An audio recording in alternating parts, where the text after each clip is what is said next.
Well, and these are some of the trending stories today on the programs. Of course, I will not be doing this alone.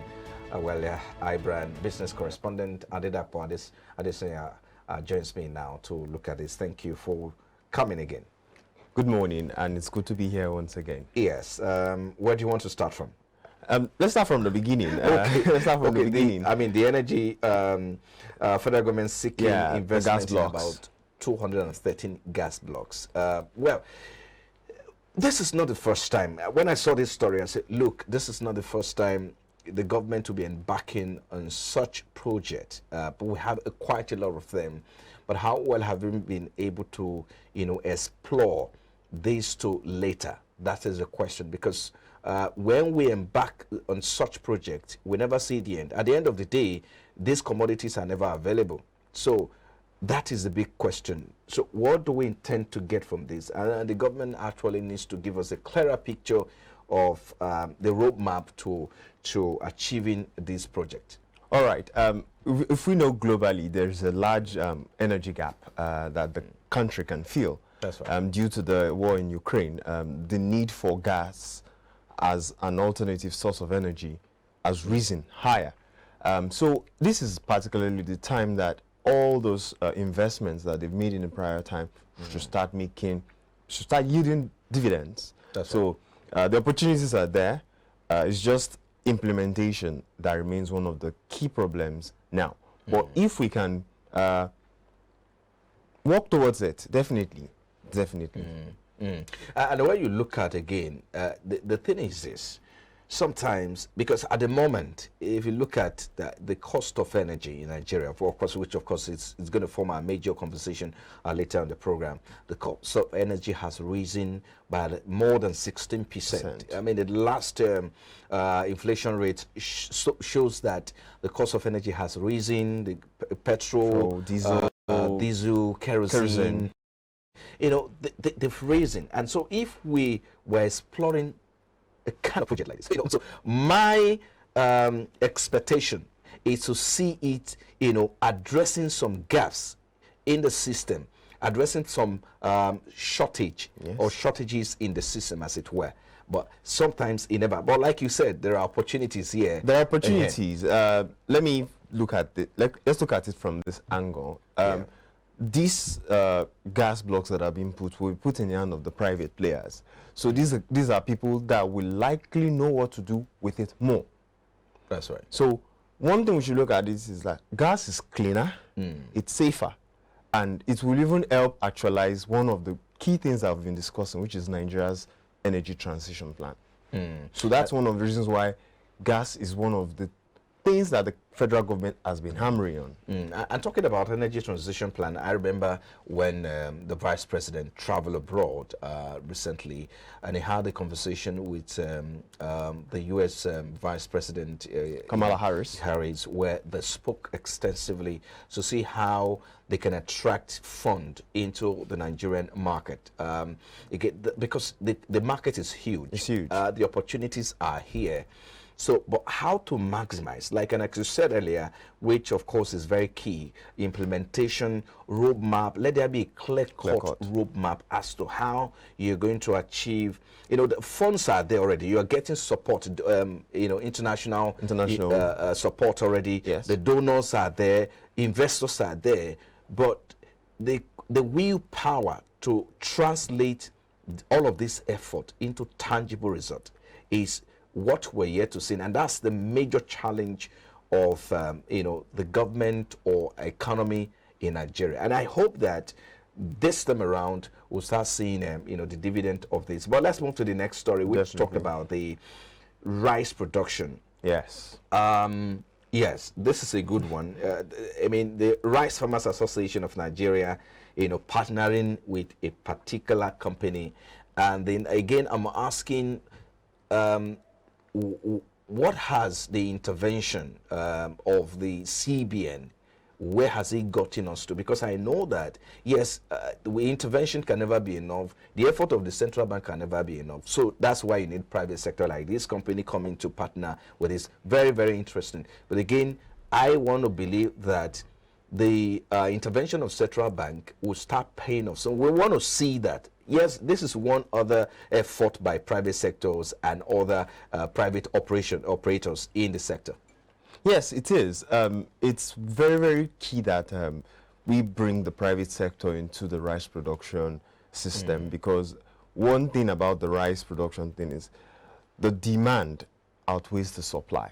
And that is why the cost of rice is so expensive. What you'd buy for this certain amount cannot get that again. So, and we've noticed what happened recently with the flood and everything. So it is important that we bring new players in. Already, Olam, that produces 25% of total rice that we use in Nigeria, that we buy in Nigeria, their stock was submerged by flood recently. So now imagine if they are like the major people that we bank on.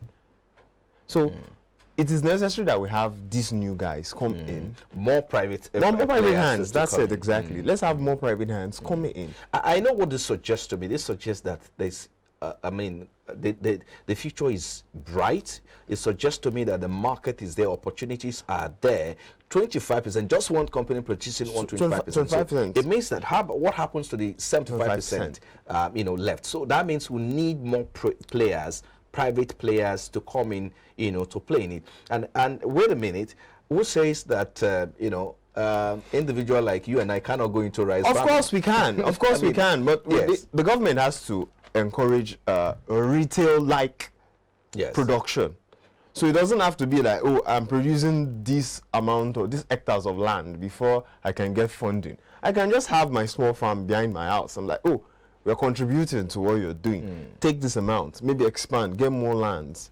And of course, there are other technology that you can use to produce rice. It doesn't have to be concentrated in one area. We can diversify. When you talk about technology, I think that's very key, because if you look at Southwest, and when you want to ask how much is the Southwest contributing to the overall production quota, because majority, the chunk of these rice produce are cultivated in the north. Up north, yes. And so you're asking, what about the rest of the country? I mean, the Middle Belt can, come up and say, okay, look, even though we do not have the right environment, the right soil, the right, the right soil, let me put it that way. Yes, that's the word. How about technology? Can we deploy technology? And so I think that's what we need to start. That's what we need to do. That's what we need to do, especially in places that have technology concentrated areas in the Southwest and in the Middle Belt, like you mentioned. These are places where we have so many that's right, value chains. So let's look inward and apply this. And then the next story, of course, this is quite of cherry news for those who are into solar energy. I think this is quite a good one for them. Alternative energy. Now, Back-Confi Industry increases solar energy fund to 6 billion now. It used to be 1 billion back then in 2017. Quite a lot of people, took advantage of it. But this time, of course, so that more, micro, small, and medium enterprises can take advantage of this. Yes. How much of opportunities do we have now? Well, it's 600 billion. It's quite a lot of money. It's a lot of money. It's a lot of money because the need exists. We are going towards renewable energy. It's one of the many things that we've outlined as part of Nigeria's energy transition plan. There's hydro, there's wind, solar is also one of it, and we have diverse climates here in Nigeria. We have in the south here we have cooler weather. Up north they have really harsh sun. Yes. And these are places where this fund will need. Places that they don't have electricity. You can replicate solar grids there. And that is... I'm bringing a small player that can even create a market in it exists there. It exists region. In the north. I think I've watched a couple of videos and read a couple of articles, and there are companies that are doing this. So it is necessary that the Bank of Industry provides support for this more. Not only is it going to eradicate poverty, because it's a job creation scheme, it is also going to bring about diversification of the electricity system. there won't be much reliance on the grid, on the national grid anymore, where everybody has. And you know, people, so many people can't even afford to pay their electricity tariffs. So introduce the system, and the opportunities are there. The investment opportunities are wide. And from 2017 to 2022, 5 years ago, the acceptance that solar energy had is different from now. Because even if you walk on the road, you see all these market women, they're hawking all these lamps that you charge with solar. That is a business opportunity. What's stopping Nigeria from looking inward and driving that? I believe that, I mean, since this news is out there, a lot of micro, small, and medium enterprises like to take advantage. One thing again they should do is in the power sector. Yeah, one thing again, sorry for cutting you short. One thing they should also do is make people aware that such opportunity available exists. Because a lot of people do not even Many people don't know. Many people don't know. Opportunity. Okay, let's move to the next one now. Now, a Senate is investigating about 500 billion Naira Development Bank disbursement. It looks like because from this investigation yesterday on the floor of the Senate, it looks like one part of the country, some part of the country have been shortchanged. You know, when you compare the access to this from regionally. Well, it's a loan. It is a loan. And one of the key metrics they use in disbursing loan is how can you pay your loan back? And if you look at the report, it said a chunk of it was in Lagos. 47% is in Lagos. 11% is in the north. And one thing you notice is the claim was raised by 2 northern senators. So they feel they are being cheated. But in reality, DBN, the Development Bank of Nigeria, will only give loans to people that know they have the power to provide. So they can do better. It looks like politics, they're trying to play politics. Or bringing politics into it. Yeah, that's what but the credit system would only give it to those who have the ability to pay it. But let's be frank, the problem exists region-wide. I think the verdict here should be give the loan to who can pay. But they want sentiment. Other people to be able to access the loan. But it doesn't eliminate the fact that reality on ground says people in urban areas like Lagos will likely repay these loans. And if you have a credit score higher in Lagos compared to low credit score in the north, the loaners will want to give people that they know will be able to return our money with the appropriate interest. So it's a single-digit loan. So they will only give it to people that can.